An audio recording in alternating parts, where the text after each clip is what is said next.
Hello भाई लोग, मैं हूँ फैक्ट भाई और आज मार्वल के पास एवेंजर्स हैं और डीसी के पास जस्टिस लीग, लेकिन इंडिया के पास क्या है? ओए, ब्रह्मांड के रक्षक, जिन्हें 1980 में राज कॉमिक्स द्वारा निर्माण किया गया था। इन कॉमिक्स में नागराज, ध्रुव, डोगा और तिरंगा जैसे कई सुपर हीरोज आपको मार्वल और डीसी से बेहतर दिखाई देंगे। और वैसे भी ये बात तो जग जाहिर है कि एंटमैन का क्वांटम फिजिक्स और डॉक्टर स्ट्रेंज के मल्टीवर्स किस्से हमारे पुराणों में कब के लिखे गए थे? तो क्या मार्वल और डीसी ने भी इन 40 साल पुराने सुपर हीरोज का कॉन्सेप्ट चोरी किया है? इसका जवाब तो आपको वीडियो देखकर ही पता चल जाएगा।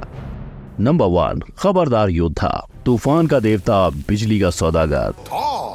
नाम तो सुना ही होगा, और ये भी कि योद्धा को थॉर का सस्ता कॉपी कहते हैं, बस इसीलिए क्योंकि इन दोनों के हाथ में हथौड़ा है। पर योद्धा का हथियार सिर्फ एक हथौड़ा नहीं, ढकमान गन कहलाता है, जो हथौड़े, कवच, धनुष और अंकुश से अल्टीमेट वेपन बनता है। पर थॉर के मालनीर की तरह योद्धा को उसे ना तो तूफान को कंट्रोल में लाने की शक्ति मिलती है और ना ही वो उससे उड़ पाता है। और ऐसा ही फर्क दोनों के सुपर पावर्स में भी है। दोनों के कॉस्ट्यूम्स की बात करें तो जहाँ थॉर के पास आर्मर सूट और कैप है, योद्धा के शरीर पे चैन और गमछे के अलावा कुछ नहीं। मार्वल के स्टैन ली ने एक भगवान को सुपर हीरो बनाने के लिए नॉर्स की पौराणिक कथा से थॉर को चुना था, और राज कॉमिक्स वालों ने भारत की पौराणिक कथाओं से महर्षि कश्यप और दिति के आधे भगवान और आधे दानव पुत्र को, यानी दोनों कहानियाँ एक नदी के दो छोर सी हैं, जो एक लगती तो हैं पर एक नहीं। नंबर 2, स्वर्ण नगरी का राजा। अगर एक्वामैन और नेमोर के बीच लड़ाई हुई तो कौन जीतेगा?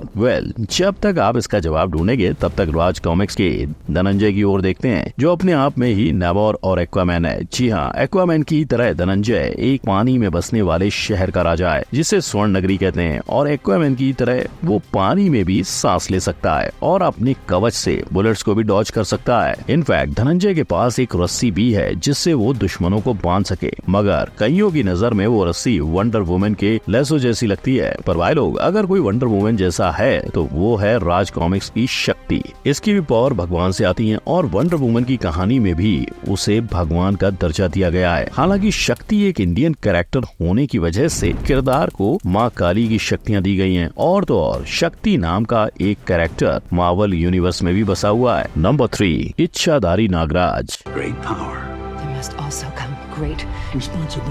डायलॉग सुनते ही स्पाइडरमैन की याद आई होगी, लेकिन न्यूयॉर्क सिटी के इस रखवाले जैसा ही एक सुपर हीरो इंडिया में भी है, नागराज, जिसके स्पाइडरमैन की तरह झूलते हुए ट्रैवल करने की टेक्निक के चलते उसे स्पाइडरमैन का डुप्लीकेट कहते हैं। पर नागराज अपने हाथों से निकले नागों की नागरस्सी से ऐसा करता है, ना कि मकड़ी के जाले से। नागराज अपने हाथों से चमकने वाले, बॉम्ब की तरह फटने वाले और ऐसे छोटे सांप भी निकाल सकता है, जिन्हें अगर किसी की बॉडी में इंजेक्ट किया तो उनका कंट्रोल नागराज के हाथों में होगा। लेकिन नागराज और स्पाइडरमैन में कुछ चीज एक सी है। इच्छाधारी नागों से इंस्पायर्ड ये सुपर हीरो स्पाइडरमैन की तरह अनाथ है। स्पाइडरमैन ने आयरन मैन को गुरु माना, वहीं नागराज ने बाबा गोरखनाथ को। स्पाइडरमैन एवेंजर्स तो नागराज ब्रह्मांड रक्षक का हिस्सा है, और दोनों में मल्टीवर्स भी है। पर नागराज की लेवल 0 कॉमिक में नागराज ने खुद ये कहा था कि हर सुपर हीरो वो ही है, जिसमें डीसी के सुपरमैन से मार्वल का स्पाइडरमैन है, और इंडिया के शक्तिमान और क्रिश को भी दिखाया था। नंबर 4,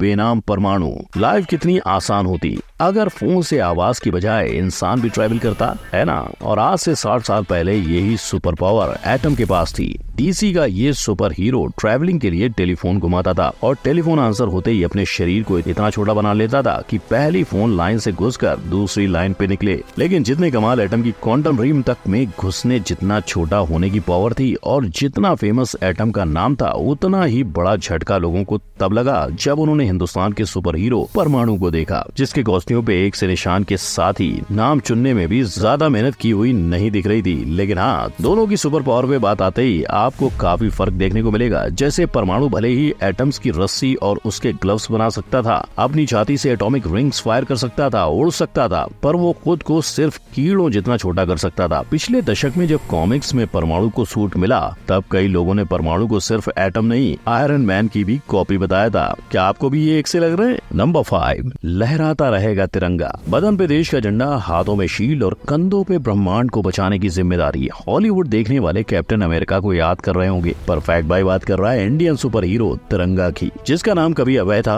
और वो एक आम कॉलेज जाने वाला लड़का। लेकिन एक दंगे में उसके पुलिस कांस्टेबल पिता की मौत हुई, और वो तिरंगा पहन के इंसाफ करने वाला सुपर हीरो बन गया। इस बैकग्राउंड स्टोरी पे कैप्टन अमेरिका की रील लगाएं तो दोनों ही सुपर हीरो काफी अलग लगेंगे, क्योंकि कैप्टन अमेरिका की लव स्टोरी के अलावा उनके माता पिता का जिक्र हर जगह ना के बराबर है। वहीं कैप्टन को एक साइंस एक्सपेरिमेंट से बॉडी मिली थी, जिसे उन्होंने martial art, hand to hand combat जैसी चीजें सीखकर अपना पावर बनाया। लेकिन इसके ऑपोजिट तिरंगा ने खुद को एक कमांडो फोर्स एक्स स्क्वाड से ट्रेनिंग लेकर ट्रेन पैराट्रूपर, वेपन स्पेशलिस्ट और एक सोल्जर बनाया, जो ब्रह्मांड रक्षक का लीडर बन सका। बिल्कुल जैसे कैप्टन को एवेंजर्स का लीडर मानते हैं, पर इतने अलग अलग पहलुओं के बाद भी तिरंगा को कैप्टन की नकल ही कहा गया। इसीलिए राज कॉमिक्स ने कुछ वक्त बाद तिरंगा को एक कैप दे दिया है। लेकिन क्या इससे आपको इनमें कोई फर्क लग रहा है? कमेंट में बताओ। नंबर 6, टोगा कौन है? 1992 के मुंबई के अंदर दो चीजें काफी फेमस थी, डॉग्स और उनसे बात करने वाला टोगा। ये विचित्र दिखने वाला सुपर हीरो प्रॉब्लम को सॉल्व करने में नहीं, उसे जड़ से उखाड़ने में मानता है। इसे राज कॉमिक्स के